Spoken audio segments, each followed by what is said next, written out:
Hey everyone, today I'm going to cover Marvel Unlimited versus Comicsology Unlimited versus DC Universe Infinite and compare these three services and help you figure out which is going to be the best for you. And these aren't just standalone services necessarily. Comicsology Unlimited is part of the entire Comicsology app, but what I'm going to do is I'm going to compare the homepage, the library, their search functionality, and any other features these apps might have. So let's dive in. All right, we're going to dive right in here with the Marvel Unlimited homepage, and you can see the banner, which doesn't always have the best images cropped to the right ratio here, but some of them are a little better than others, obviously. And my biggest pet peeve with Marvel Unlimited is the fact that they don't put continued reading right at the top, right under the banner. Instead, you get recommended series, popular series, new this week, and then you finally get to continued reading. And Marvel has also been going all out with these Infinity comics. There are a ton of new ones every week added to the app, and they have event reading guides. I typically don't actually scroll this far down on the homepage. Usually, once I hit continued reading, that's just where I go and I jump in. But I understand that maybe not everyone is going to have something that they need to continue once you finish something, and they might not know where to go next. So things like the event reading guides and the reading guides for you sections can really help you find what comes next. Typically, I'm reading stuff for my podcast, Welcome to Geekdom, so I don't really have a problem finding things to read. Instead, I sort of have this set schedule where I'm reading stuff for a Daredevil episode, or I'm just covering one comic mini series or something like that. So I typically know what I will be reading next. So I don't use some of these quite as much as others might, but let's move on to the Comicsology Unlimited homepage. This one is a little more crowded in my opinion. Instead of having a banner that you can rotate up top, they have, sort of these multiple images here with different updates. So you have the editions from December, you have Hawkeye being promoted because the Marvel show recently ended, you have, some of their Comicsology Unlimited stuff, and so on and so forth. So there's kind of a lot going on up top there. Then you have entry points, recommended. There is not a continued reading section at all. So that's one of the bigger differences with the Comicsology app. And just to note too, not everything in this app is going to be part of Comicsology Unlimited. So this one still is going to have way more than Marvel and DC would, not only because it's not just one publisher, but because it's really sort of two services in one. So if you have made Comicsology purchases before, those will show up in the My Books section and don't need to be part of Unlimited for you to be able to access them in this app. But as you can see, they're really pushing Comicsology Unlimited, especially when you're subscribed. That content is all up front for you.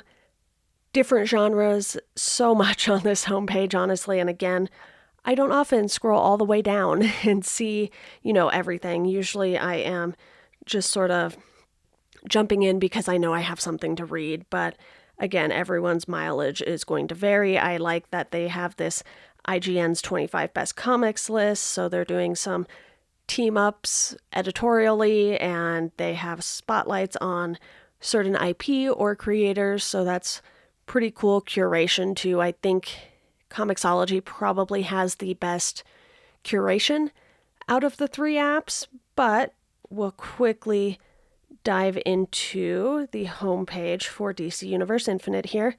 Again, another banner up top. This one takes up more than half the page, which isn't ideal.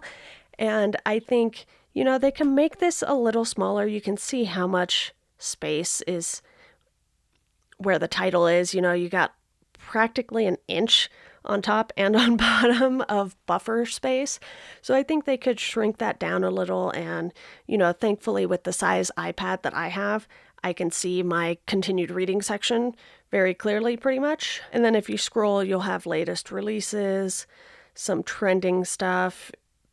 And then as you scroll further, you kind of get more things like showcases, staff picks, essential storylines. They have a book club for DC Universe Infinite that you can go to the community tab and check out. However, I will note that there are some things in this app that don't happen in the app, which we'll get to shortly. But again, they have a ton of stuff on the homepage.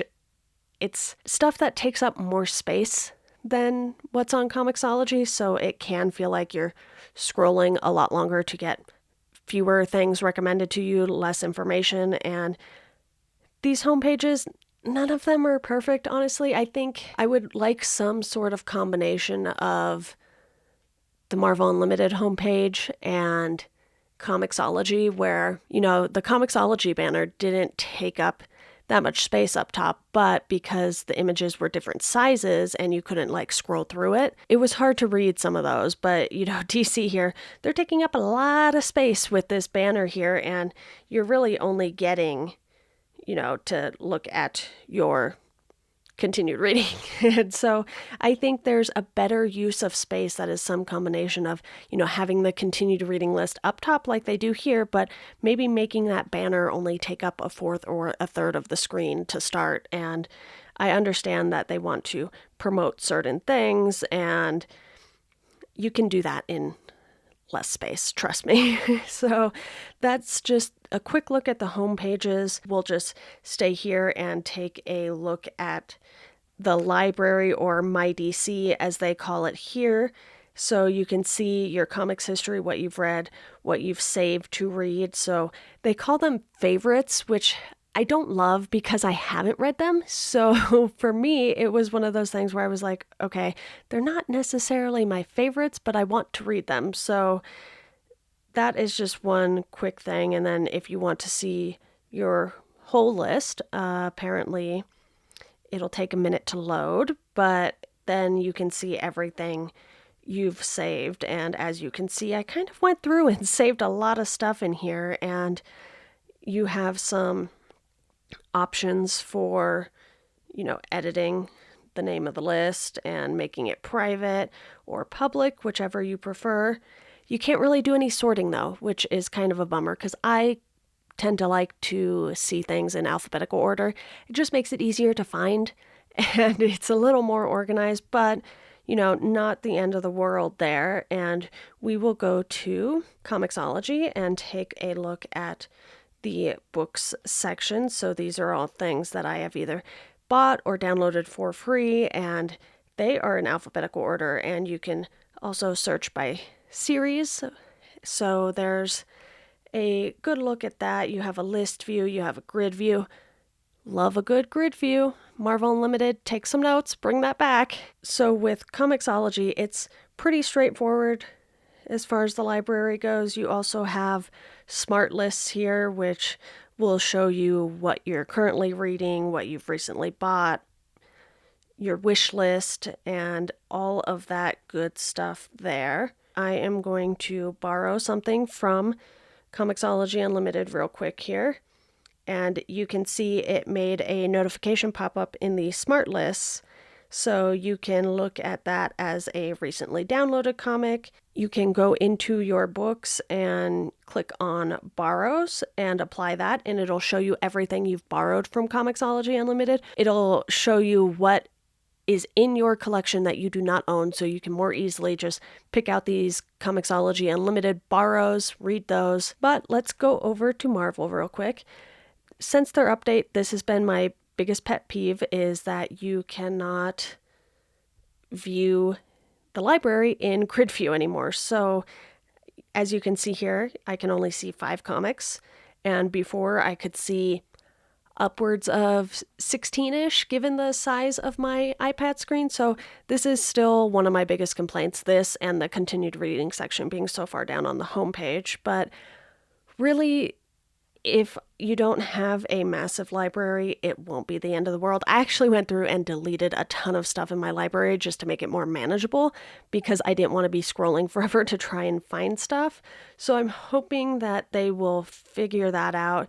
You can save lists, you can follow characters, you can check out your downloads. I never download anything for offline reading because I'm typically reading where I have a Wi-Fi connection. So I haven't had a need to use that yet. So let's look at search real quick. They give you series, issues, characters, creators, and reading guides. If you want to look up something, for instance, we'll just go with Hawkeye here. They will give you the top results, which is pretty much the most popular, I would imagine. Then you can go by series or issues and sort it a few different ways. So that is a nice little feature there. And I think search for the most part is pretty much fine in all of these. In Comicsology, you can search for something like Reckless, which is a recent Ed Brubaker comic. And as you can see here, you get immediately technically all 3 Reckless books. So you have the first book that is actually titled Reckless, and then the follow-ups Friend of the Devil and Destroy All Monsters. You get it as a series. So they do a pretty good job with search here. And again, you can see all results. You can filter it by graphic novel, series, so on and so forth. So search is pretty standard across the board. As you can see here, I previously searched Tales of the Teen Titans in DC Universe Infinite.